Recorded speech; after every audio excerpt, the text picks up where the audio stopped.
terrible. Rusty. Okay.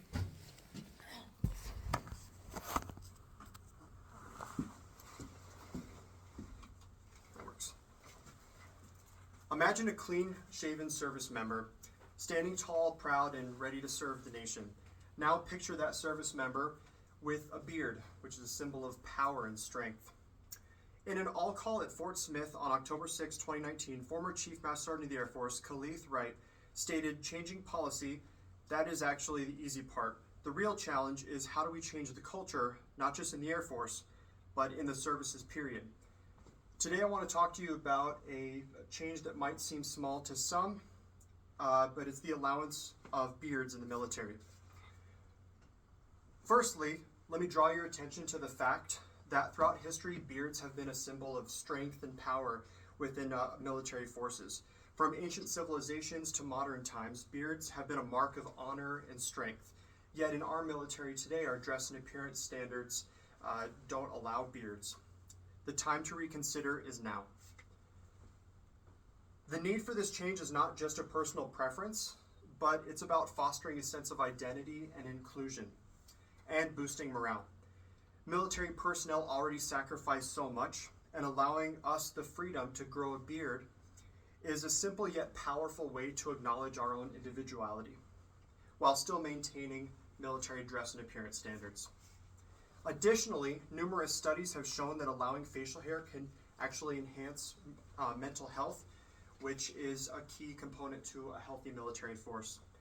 In a Facebook post to the DoD Beard Action Initiative group dated November 21st, 2023, Senior Master Sergeant Israel wrote, "There were 36,309 U.S. Air Force office visits with a pseudofolliculitis diagnosis between March 2017 and February 2019, and the Air Force spent about $5 million per year treating that condition."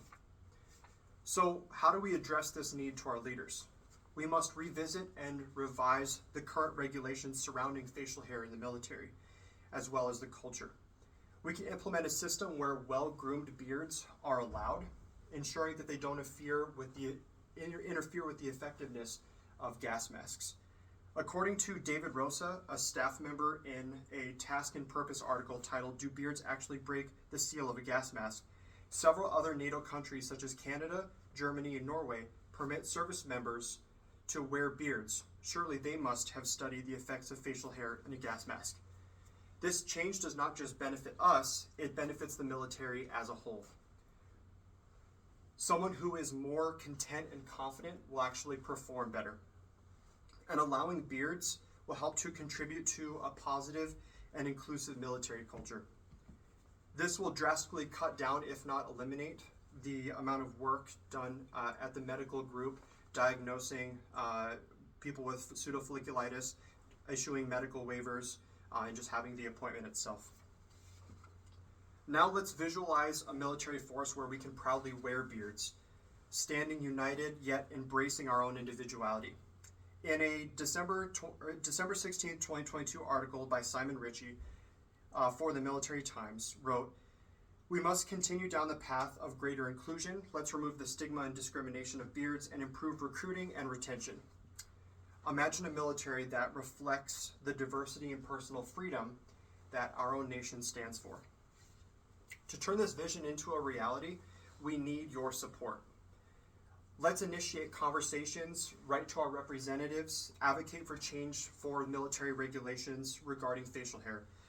According to Matthew Cox, a defense writer, in a January 29th, 2021 article for military.com, within 2 days of the Army's rollout for new hair and grooming standards primarily for female soldiers, a petition calling for services to allow male soldiers to grow beard had gotten more than 55,000 signatures. It's time to stand together and make our voices heard. It is what the people want, not just for beards, but for the well-being and morale of our military force. In summary, allowing beards in the military is not just a change of appearance, it's a change of culture and mindset. It's a way of saying that we value your individuality and we recognize the positive impact that it can make to your mental health.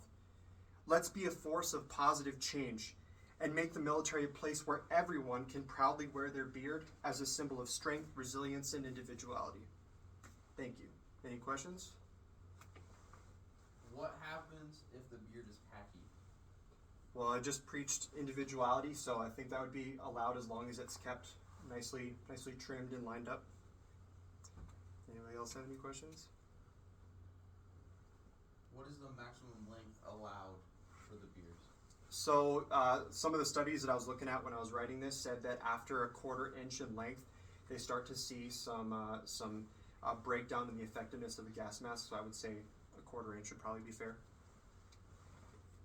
Any other questions regarding beards? Please.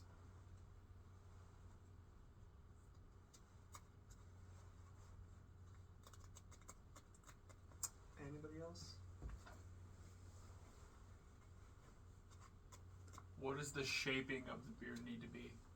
So they say for current people who have a profile that it can be lined up here and here and then along the neck, so it shows a nice, clean, professional image.